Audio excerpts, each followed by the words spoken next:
Hey, remember that weird rumor about the iPhone 17 Pro switching to aluminium? Well, as per the norm in the world of leaks, we have a new rumor that goes completely against this, and so let's dive right in. So yes, a new leak from Instant Digital goes completely against what the information told us recently about the 17 Pro moving to aluminium. According to them, this leak makes no sense, because Apple would not be able to market this downgrade after flexing titanium. And so they seem to be sure that Apple's sticking to titanium with the 17 Pro, but I can't lie guys, this is a pretty weak argument considering Apple has removed features they made a huge deal about in the past, for example 3D touch on the iPhone or the touch bar with the Mac, and so they could do the same with titanium in my opinion. It's totally plausible for Apple to pretend like titanium did not exist and move on with aluminium on the Pro iPhones. But you may be wondering, why are they even considering switching to aluminium? Well, I think a big reason could be color choices. We all know that color choices on the Pro phones are pretty plain compared to the regular models, and it's because the titanium chassis on the Pro models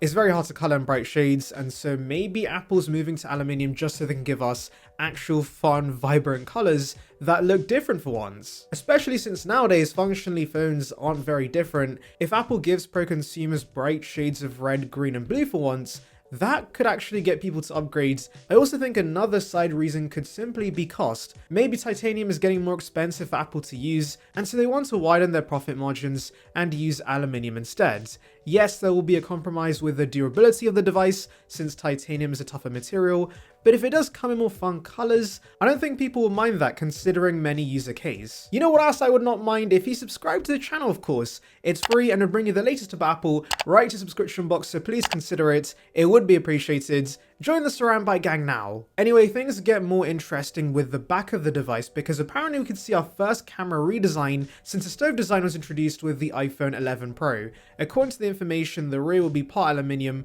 part glass, and will feature a rectangular camera bump that's going to be made out of aluminium instead of 3D glass, which basically seems to suggest a design similar to Pixel's with their visor layout. This would be a dramatic change for the iPhone, though I will point out that the current stove design has stuck around for so long because it's the only way the cameras are at equal distance with each other, which allows for seamless switching between the lenses, and this would be broken if they implement a visor design, but who knows, maybe it can still be seamless with that new layout since technology has improved since 2019, and ultimately Apple probably wants the iPhone to actually look different and stand out as a new model since, of course, the last few generations of Pro models look identical from the back. Talking about new model, let's now touch on the iPhone 17 Air. Essentially, for those out of the loop, the plus size is dead, it's not been selling well, and it's funny because that was brought in as a replacement for the Mini, which also was not selling well. So what I've learned from this is that we don't really need a fourth iPhone in the range, but Apple thinks they still do need one,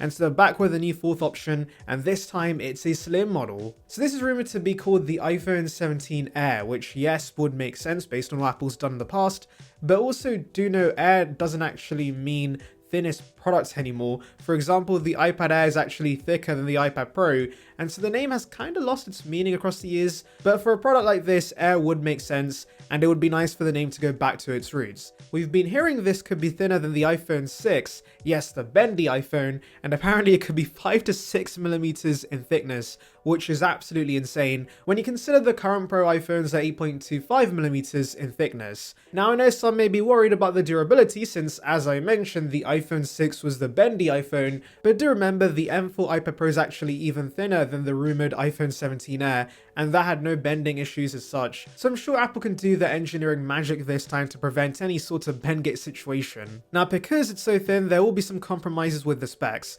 For example, we're expecting this to come with one single camera on the back instead of dual or triple cameras we usually come to expect, and this single lens will be 48 megapixels that I'm assuming is going to be similar to the 16 Pro's current main camera. To be honest, that's a non-issue because the ultra-wide is a pretty niche lens that not everyone's going to use, plus with a 48 megapixel camera you get the option for a 2x telephoto crop, which makes up for the lack of a telephoto lens, and so yes, I'm fine with one camera on the device. Another compromise we can expect is no physical SIM card slots. This has been the norm for those based in the US, but apparently the 17 Air is going to be eSIM as standard everywhere. Now I would say eSIM has become popular enough globally for this to be acceptable, and if anything, releasing this iPhone globally without a SIM slot is going to force the whole world to switch to eSIM and will accelerate that process. Apparently another compromise we're going to see is with the speakers. There's no space to add a speaker on the bottom edge of the device, and so the earpiece is going to double as a speaker. Now hopefully it doesn't sound a lot worse than other iPhones. I really do like the stereo system we have right now, but anyway,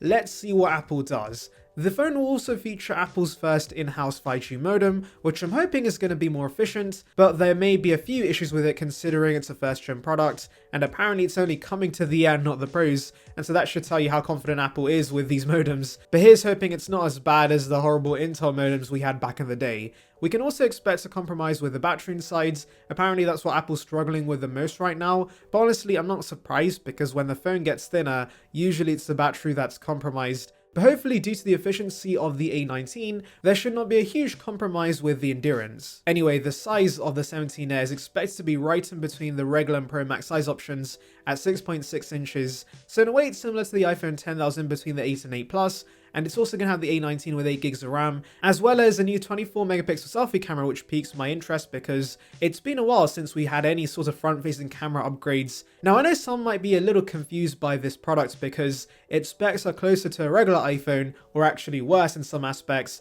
but it's also going to have a design that's superior, and it might even be more expensive than other iPhones. So who's actually appealing to? Well, like I said about the Pro models getting fun colors, I think because phones have matured and reached their peak when it comes to functionality, there may be consumers who are interested in a device that puts form over function, and so I'm guessing Apple's betting on that market being big enough for the 17 Air to be a success. This could apparently be $1199, and so in a way it reminds me of the 12-inch MacBook because that was also overpriced for the specs it offered, but my god was that a beautiful MacBook chassis, and so this is the iPhone version of that, but hopefully the compromises this time are justified and a non-issue for the radically thinner design. Anyway, let me know your thoughts in the comments, make sure to like and subscribe for more content like this, and thank you for watching. So we are getting closer and closer to the iPhone SE4's release, and now we have actual listings of cases for the iPhone SE4 on Amazon, which basically corroborate with the rumors we've heard so far. So for example, this should be based on the iPhone 14, and yes, we see that with the flat sides and the iPhone 14 notch, and we also see one camera on the back, which again has been reported by leakers. It should be a 48 megapixel sensor on the back, and that does seem to be the case. Also interestingly, this case listing does seem to show a smaller action button, but I don't expect that to be the case. I think they've got their dummy wrong and we're getting a mute switch, and there's no camera button on this, so I expect those fancy buttons to be exclusive to higher end models. Now let's delve into some actual dummy units of the iPhone SE4, and interestingly there's dummy models for two size options, which might